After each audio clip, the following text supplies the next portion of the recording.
අධ්‍යාපනයේ ප්‍රමුඛයා ඇම්මර්සන් කොලෙජ් අධ්‍යාපන අයවලය. තෘතික හා වෘත්තීය අධ්‍යාපන කොමිෂන් සභාවේ ලියාපදිංචි වුණ විශ්වවිද්‍යාල ප්‍රතිපාදන කොමිෂන් සභාව මගින් පිළිගත් වසර 15ක පළපුරුද්දක් ඇති ඇම්මර්සන් කොලෙජ් ඔස්සේ විවිධ වර්ගයේ පාඨමාලා හැදෑරීමට අවස්ථාව. වැඩි විස්තර සඳහා 0111 www.emersoncollege.lk වෙබ් අඩවිය ඔස්සේද ඔබට වැඩි විස්තර ලබා ගන්නට පුළුවන්. තේලු දනාමගේ අවසරයි තානාපති කාර්යාලයේ තානාපතිවරයාණන් සුහෛර් සයිද් මැතිතුමනි. ඒ වගේම මම කවදාත් ආසාවෙන් ලෝක විග්‍රහය ගැන පුළුල් දැනුමක් තියෙන මහා සමරනායක මැතිතුමනි, අපේ මුස්ලිම් මීඩියා ෆෝරම් එකේ සභාපති එන්නමීන් මැතිතුමනි, අනිකුත් සම්බාය අමුත්තනි, සියලු දෙනාට අස්සලාමු අලයිකුම්, ආයිබෝවන්, වනකම්.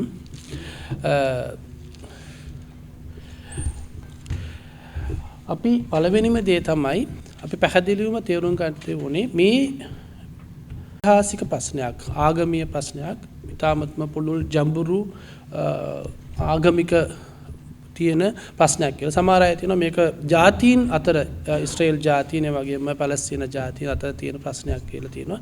මේ සියලු දේවල් වලින් අපි ඇත්තටම මේ ප්‍රශ්නය බැලිය යුත්තේ කොහෙන්ද? අපි පළවෙනි දේ තමයි ප්‍රශ්නය අන්තර්ජාතික සමාජයේ විසින් ඇති කරපු දෙයක්ද නැත්නම් අන්තර්ජාතික සමාජයේ මේ පිළිබඳව ක්‍රියාත්මක අසමත් වෙලා තියෙනවද කියලා බැලුවොත් ඇත්තට මේක ඉතිහාසය බලනකොට අපිට ගොඩාක් දේවල් තේරෙනවා. එකක් තමයි මේ කොහෙන්ද පටන් ගත්තේ? 1917 අපිට කියන්න පුළුවන් මේ Balfour Declaration. 1997 there was a declaration, you all know, the Lord Balfour. A declaration එකේ පැහැදිලිවම කියනවා යුදෙවුන් සඳහා රාජ්‍යයක් පැලස්තීන භූමියේ ඇති කළ යුතු බව. ඇත්තටම මේ අපි අහන්න කැමති තනි පුද්ගලයෙකුට නැත්නම් තනි කැබිනට්ටුවකට කොහොමද පුළුවන් ඒ භූමියේ ජීවත් වෙන මිනිස්සුන්ගේ අදහස් නැතුව, what is the right to them declare a state for the European community in the Middle East? Then the Balfour Declaration was public statement issued in 1917. A declaration එක original copy එක මම ඔයගලන්ට පෙන්නන්න ඉතාමත් වැදගත් දෙයක් තියෙනවා මේ declaration එකේ. Can you read that? I have much pleasure in conveying that the word there is there, the sympathy with the Jewish Zionist කියලා වචනේ. දැන් යුදෙව්වම් වෙනුවෙන් නෙමෙයි රාජ්‍යයක් ඇති කරන්න ද Balfour Declaration කියන්නේ. එතනින් ඒගොල්ලෝ කියන්නේ මේක ඇති කරන්නේ යුදෙව් Zionist වලින්. මේක ඇත්ත ඒක ඔරිජිනල් PDF එක. 1947 this was the declaration. Then how can one person එක පුද්ගලයෙකුට පුළුවන්ද නැත්නම් යක්තර රටක එක කැබිනට්ටුවට පුළුවන්ද වෙනත් රටක ජීවත් වෙන මිනිස්සුන්ව අයින් කරලා ඒ රටේ තවත් සමාජයක් ඇති කරන වෙනත් රටක් ඇති කරන්න පුළුවන්ද? What is the mandate for him? He don't have any mandate. කිසිම නෛතික අයිතියක් නැහැ එතුමාට එම ප්‍රකාශ කරන්න. ඇත්තට මේ කිව්වොත් මේක this is not a failure of international community. International community create this problem. It's not a failure of the international community. Actual international community, we don't know what is international community. We have a lot of discussion on this. Who are the international community? But the part of the international community, particularly in Western capitalized world, they create this problem. It's a very important one. Not a failure. This was created problem. It's not a failure problem. This was created. මේක ඇති කරපු ප්‍රශ්නයක්. දැන් අපි මේ map එක බැලුවොත් පැහැදිලිව පේනවා 1947 what was the map of Palestine? The white color indicates the Jewish people where they are living. Then you can see now in 1947 that UN partition. I'll give some detail about what is the UN partition and everything. Later, what was there in 1967 war, we know the 6 days war. After that, what happened to Palestine? Now you can see very small area is there. Just Israel is a very big country, but the Gaza and some part of West Bank is only the Palestine. But Israel want to capture this whole area, not only for the Gaza, but also in West Bank. These days, මේ දවස්වල අපි පැහැදිලිවම දන්නවා ඉතා ජඹුරු ලෙස Gaza තීරයේ ඇතිවන ගැටුම් විදියටම ගැටුම් යනවා බටහිර යුරේ West Bank. This is a very important problem. We need to understand what happened. Who declares these things? In 1907, Lord Balfour, can we make a declaration on this one? No. And again, UN partition. From did United Nations got this mandate to divide? අපිට කාට හරි කියන්න පුළුවන්ද UN එකට මේ mandate එක දුන්නේ කවුද? UN ඇති කරලා අවුරුදු දෙකක් තුනක් යනකොටම it's a big declaration. අලුත් රටක් ඇති කර ගන්නවා UN එක. This happened after 2 years of inception of the United Nations. United Nations is clear right self-determination. United Nations divide without consulting its own people. Palestine ජනයාගේ කිසිම අදහසක් කරන්නේ නැතුව. යම් කිසි රටක අපි දන්නවා අන්තර්ජාතික පිළිගත් ක්‍රමවේදයක් තමයි යම් කිසි පාර්ටිෂන් එකක් කරනවා නම් ඒ මිනිස්සුන්ගේ ඡන්දයකට යන්න ඕනේ. නැත්තම් ඔතන ජීවත් වෙන මිනිස්සුන්ගේ අදහස් ඉදිරිපත් කරන්නේ කිසිම දෙයක් නැතුව. How can United Nations decide this one? There is no mandate for them. We can't say it is an illegal declaration of the state. It is illegal declaration of state. Israel of Palestine. Israel is an illegally declared state. We can't say that. Actually, the state should be considered with its own people. It's not discussed. There is no discussion with them. What was happening here, this is the UN partition. In 1997, you can say the red color is the Arab states, as well as that green color is Jewish state. And also, the Jerusalem is declared as international city. International city. There are some reason for that one. We'll discuss later. Then you can see the map. But where is today? The Haifa and that other people and also West Bank. There is no. That there is a close link between the Gaza and West Bank. There is a route there, land route there. Today is not there. What happened? Then UN illegally declare state. But today, today we can't go there. The first one is, that's a very important thing we have to discuss. Several points. Number one, there are armistice agreement clearly say. That means, තාවකාලික යුද්ධමය තත්ත්වයක් ඇතුළත border එකක් නිර්ණය කරා. How it was come as a Israeli border? What is the meaning of armistice agreement? That how it is come as Israeli border? This is 1949. This agreement clearly said that the line is not a political or territorial boundary, but United Nations accept this line as a border of Israel. It is very important. It is completely wrong with international law.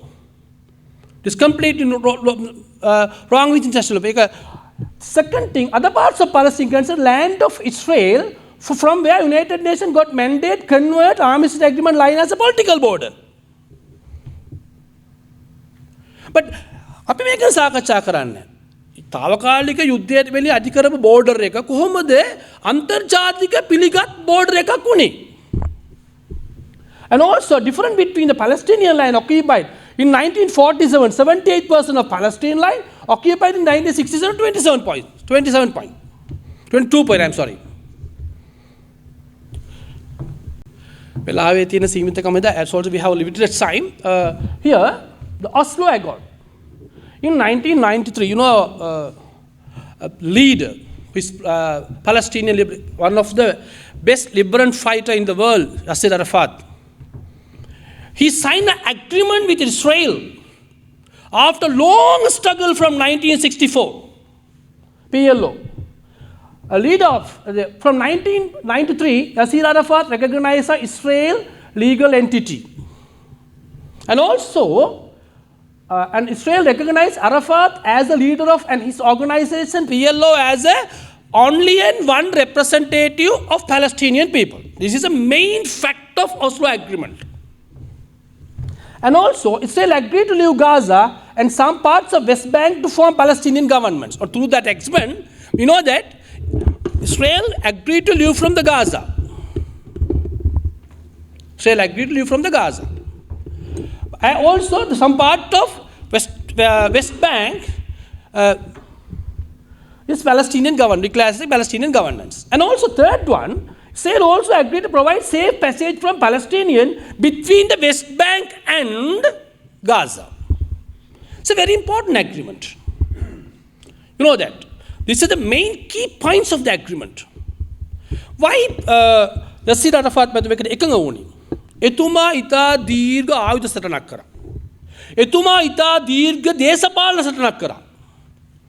එතුමාගේ දේශපාලන හා දේශපාලන සැටුම අනිත්ුත් විමුක්ති සංවිධානවලට ගොඩක් අර්ථවත් leadership එකක් දුන්න නායකත්වය දුන්න නායකයෙක් තමයි Yasser Arafat කියන්නේ. එතුමා he is not the reality. අපි ඉංග්‍රීසි වලින් කියන he knows well who is behind the power. ඉස්රේලේ පිටිපස්සේ ඉන්න ධනවාද කඳවුරු, the capitalist world. He clearly understood who is there. He understood because in this agreement was in 1993. In 1991, there were the two polar camps, United States of Soviet Russia, as well as the NATO factions with America.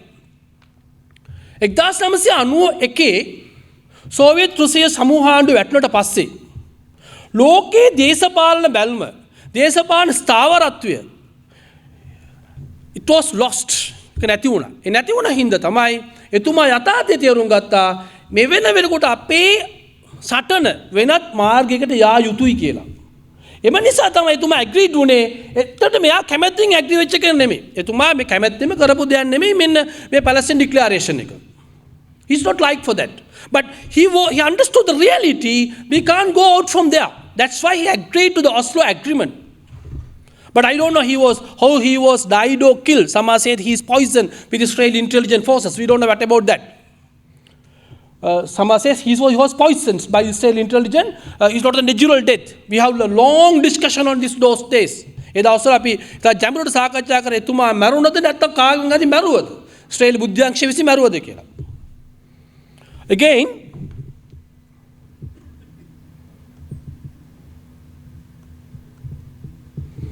some Palestinian faction group asked, where did Yasser Arafat got this mandate? They are challenging for him. Some Palestinians, such as Hamas and everybody, not only the Hamas, but also some other organizations. But the reality is there. Reality is there. Because of that agreement, Israel removed from the Gaza. If Gaza fight today, if there is no independence with that, we know that not a fully independent, but they have a වටකරලා තිබ්බොත් ඒ ඇතුළේ independent එකක් තිබයි. ඔතනින් තමයි දැනට තියෙන resistance එක පටන් ගත්තේ. That's why we are always saying the political struggle is very important than armed struggle. දේශපාලන සටන හමුදාමය සටනට වඩා ඉතා වැදගත් ඕනස් විමුක්ති සංවිධානයට. එතුමා එදා ඇග්‍රීමන්ට් කරේ නැත්තම් ගාසා වලින් ඉස්රේල් යන්නේ නැහැ. ඉස්රේල් අතන හිටියොත් මේ වගේ විමුක්ති සටනක් එතනින් ඇති වෙන්නේ නැහැ. That's why we are calling him as the visionary leader. We call him as a visionary leader, Yasser Arafat. And also, Israel violated Oslo Accord. What Norway did? කොල්ල කිව්වා බටේරේ ඌරහා ගාසා අතරට පැසේජ් එක. What is Norway did? If somebody mediate the violation, for somebody mediate for the international agreement, they should be do something for that. What they did? කිසිම දෙයක් කරේ නැහැ. කිසිම දෙයක් ඒගොල්ලෝ කරේ නැහැ. It's a big problem for us. And also, මම ඉතා වැදගත් දෙයක් ඔයගොල්ලන්ට කතා කරන්න ඕන. මොකද මේ කරන්ට් යුද්ධය ගැන දැනට තියෙන ඔක්තෝබර් 7න් පටන් ගත් යුද්ධය ගැන a person settler and occupied territory considered as a settler. Settler are not considered as a civilian. Samahara Palestine faction, resistant faction, they don't consider settler as a civilian. ඒකට ප්‍රධාන හේතුව තමයි දැන් United Nation පාෂණයකින් දීපු තැන්වල බලයෙන් ඉස්රේල් අල්ලගෙන settlers අරගෙන ඒගොල්ලන්ට ආයුධ දීලා well trained ආයුධ දීලා ඒක Palestine මිනිසුන් මිනිසුන්ට the people for the Palestinian people they have given a certain land. On that line they have developed the settlements. Then you know that how we can say they are civilians? But there are some civilians, clear, children and women also are civilian. But some Palestinian faction say, we can't say this.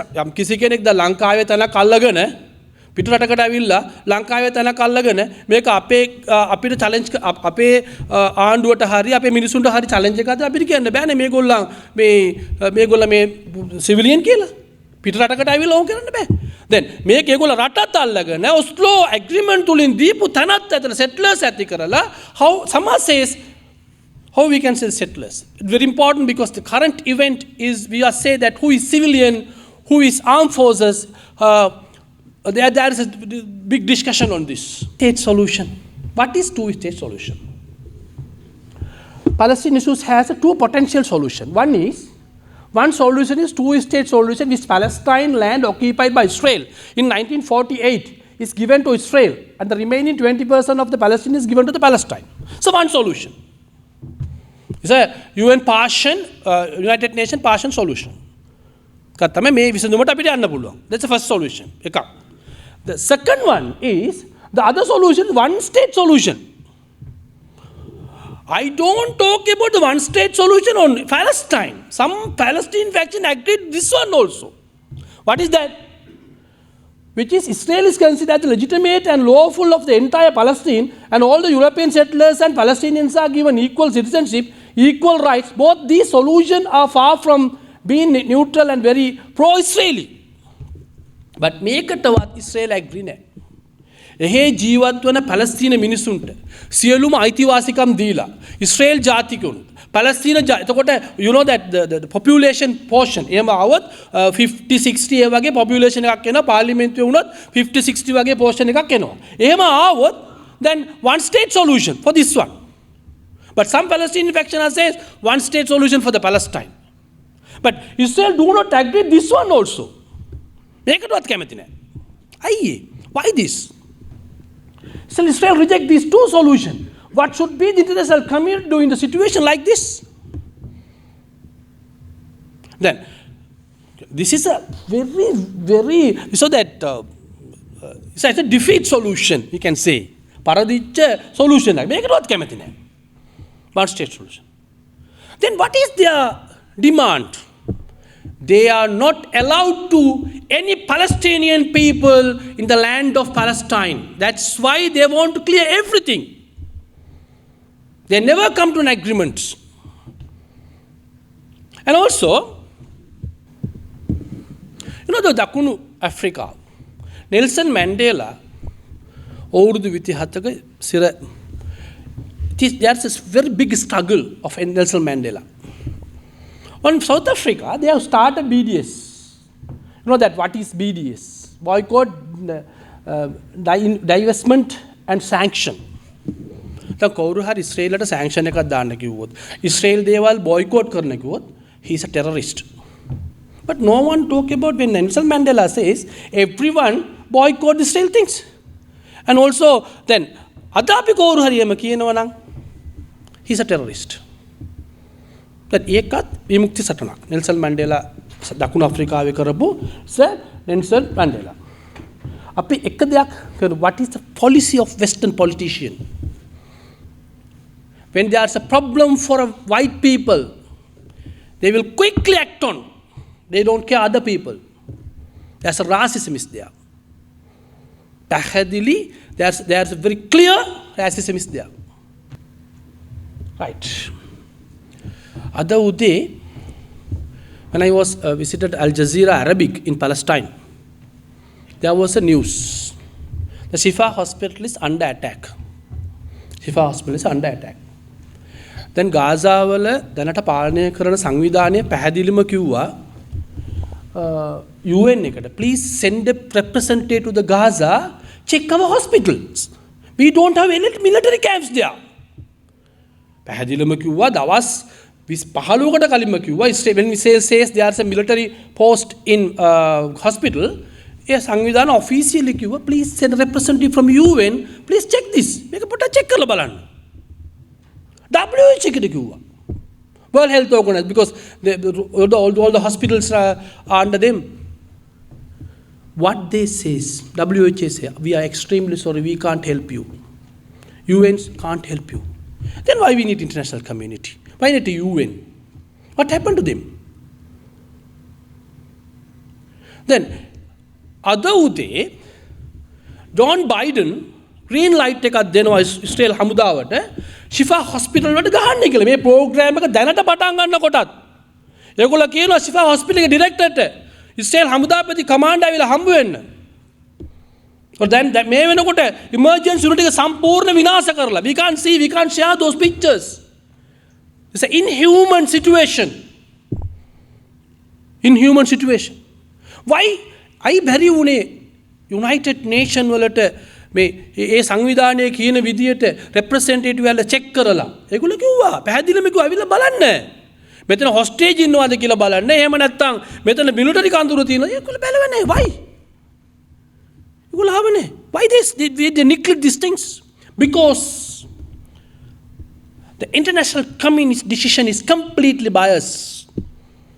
I already mentioned you they don't want to solve the problem. No one wants to solve the problem. They need a continuation of the problem because I'll explain a little bit later why is the reason for that one. What happened to global institutions? We in Sri Lanka, we also have very bitter experience on that one. Their statements and their policies and totally biased. අපි ඉතා පැහැදිලිවම තේරුම් ගත යුතුයි මේ අන්තර්ජාතික institution ඕන එක ෆයිනෑන්ෂල් ඉන්ස්ටිටියුෂන් එකක් වෙන්න පුළුවන් දේශපාලන ඉන්ස්ටිටියුෂන් එකක් වෙන්න they have agenda they are working on a certain agenda. If any country, any governments not agree with their agenda, they will definitely remove the government. They will definitely give direct or indirect sanctions on those countries. My personal opinion, we have indirect sanction on Sri Lanka. It's a financial matter, we can't discuss it now. Because everything is based on biased policy. And also, very important, I take it from the Turkish Foreign Ministry website. The International Outlook of Turkey. Turkish President Erdogan says, the world is bigger than 5. World is bigger than 5. What is that? ඊට පස්සේ අර website එකේ ඉතා පැහැදිලිවම පැහැදිලි කරලා තියෙනවා Turkish new outlook for the world කියලා. ඇත්තටම මේක තුර්කිය විතරක් නෙමෙයි සමහර අනිත් රටවලුත් මේක ගැන කතා කරනවා. දැන් අපි පොඩ්ඩක් හිතලා බලමු ඉස්රේල් පැලස්තීන අර්බුදවල UN resolution කීයක් ආවද? එකක්වත් ක්‍රියාත්මක කරද? No, one is not implemented. What happened? Because the 5 powers in the world, they decide what should be there in the world. Then Turkish president says the world is bigger than 5. පහකට වඩා ලෝකය ලොකුයි. Or veto power තියෙන රටවලට වඩා ලෝකය ලොකුයි. And again, next page they are explaining why they are said like that one.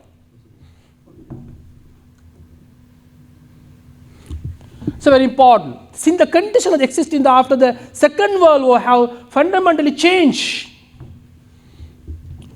දෙවැනි ලෝක යුද්ධය අවසන් වෙනකොට ලෝකයේ තියෙන තත්ත්වයයි අද ලෝකයේ තියෙන හාත්පසින්ම වෙනස්.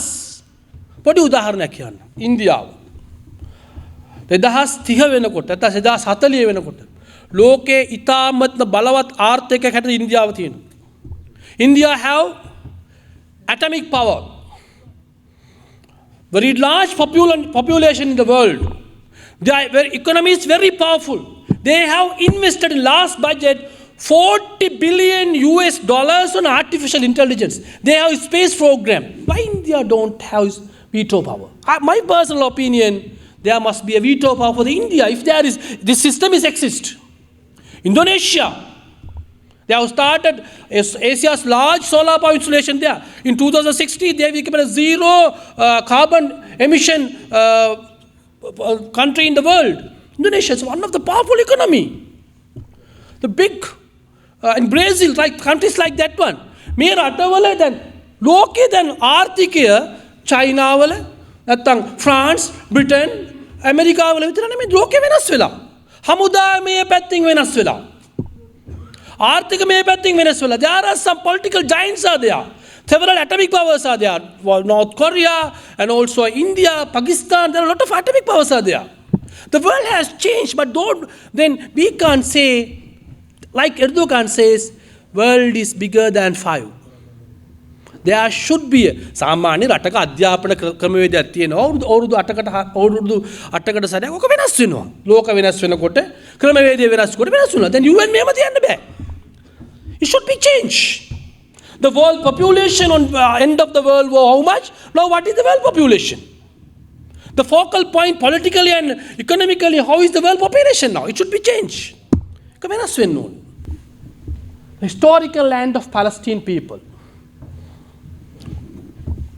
Then අපි කියනවා යුද්ධ විවන් කියනවා මේක අපේ භූමිය, මුස්ලිම් අය කියනවා මේක අපේ භූමිය, ක්‍රිස්තියානි අය කියනවා මේක අපේ භූමිය. මේ භූමිය කාටද අයිති?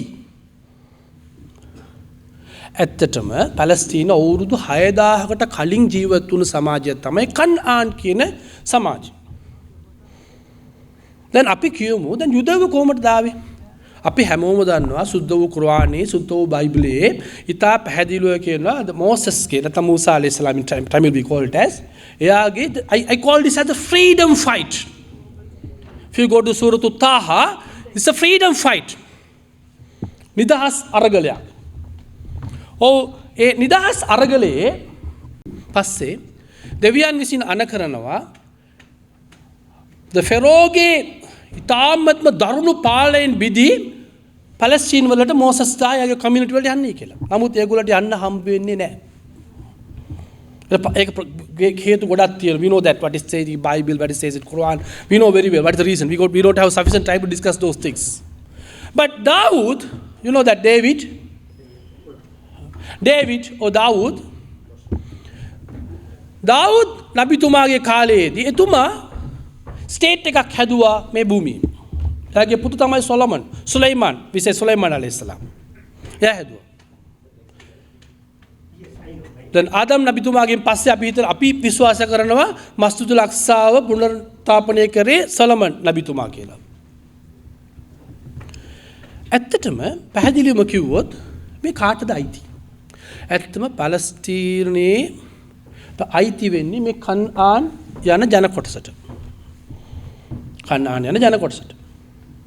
ඒගොල්ලන් අනිත් අය ඔක්කොම ගියා. දැන් for example දැන් සොලයිමාන් නබිතුමාගෙන් පස්සේ සොලොමන් වලින් පස්සේ ඒගොල්ලෝ බෙදලා සටන් කරගත්තා. යුදෙව් හා යහූදා කියලා සටන් කරගත්තා.